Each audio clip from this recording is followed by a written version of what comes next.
شاعر تھے, انہوں نے بات تو بڑی غلط کی, لیکن چلو بعض اوقات نصیحت کے لیے کچھ باتوں کو دہرا دینا چاہیے. پاکستان کے ایک معروف شاعر تھے, ان سے کسی نے کہا کہ آپ مسلمان ہیں؟ کہنے لگا آدھا مسلمان ہوں آدھا کافر ہوں. اور کس طرح؟ کہنے لگا اسلام کے اندر خنزیر بھی حرام ہے اور شراب بھی حرام ہے, لیکن میں خنزیر نہیں کھاتا, شراب پی لیتا ہوں. معاذ اللہ ثم معاذ. کہنے لگا خنزیر سے مجھے نفرت ہے, شراب میں چھپ کے کئی کونے میں جا کے پیتا ہوں, تو آدھا مسلمان ہوا نا. کہ اگر تو میں دین کا حکم سمجھ کے نفرت کروں تو پھر جتنی خنزیر سے کروں اتنی شراب سے بھی کروں. تو کسی نے اس پر تنقید کرنی چاہیے, تو اس نے کہا ٹھہر جا ذرا سن, جس طرح شراب حرام ہے, جس طرح جوا حرام ہے, جس طرح خنزیر حرام ہے, ملاوٹ بھی تو اسی طرح ہی حرام ہے, حرام مال بھی تو اسی طرح ہی حرام ہے.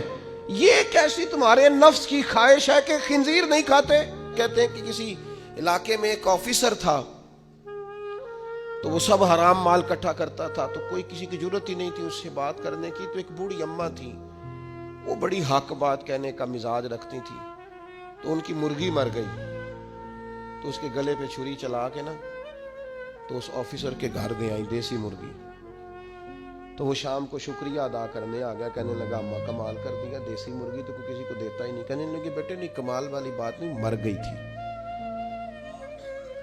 تو وہ ناراض ہو گیا, کہنے لگا مر گئی تھی تو میرے گھر کیوں دے دی؟ کہنے لگی سارا محلہ جانتا ہے تو سارا حرام کھاتا ہے. تو میں نے کہا یہ کروڑوں حرام کھا گیا تو کوئی مشکل نہیں, تو ایک مرغی سے کیا تکلیف دے گی؟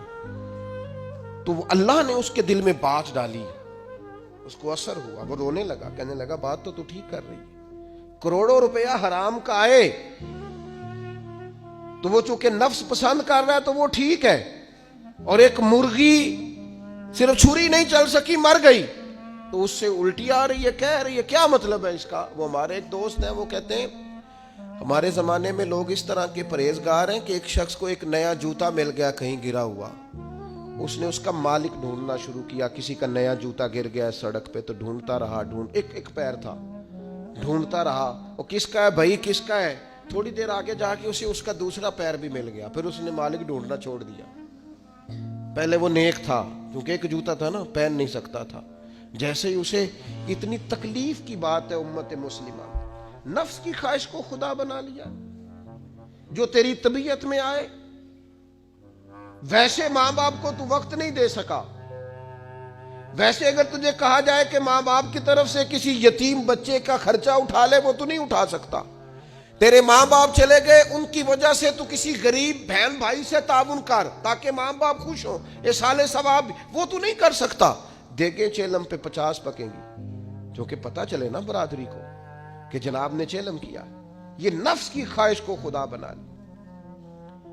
سیاسی افطاریاں ہو رہی ہیں, کسی کی نیت پر شک نہیں, اچھی نیت سے لوگ افطاری کراتے ہوں گے, لیکن وہ گھروں کا بھی تو ہمیں پتہ ہے نا کہ جہاں لوگ آٹا بھی اس لیے تھوڑا پکاتے ہیں کہ کل بھی اس کی ضرورت ہے. وہ محلے کے گھر نظر نہیں آتے. افطاری کے لیے ایک سجن بلایا جو پہلے کروڑ پتی, اور بلایا کہاں سے؟ لاہور سے, اسلام آباد سے, فیصل آباد, تو جو تیرے ارد گرد تھے. نفس کی خواہش کو خدا بنا لیا. بندہ مومن کی یہ شان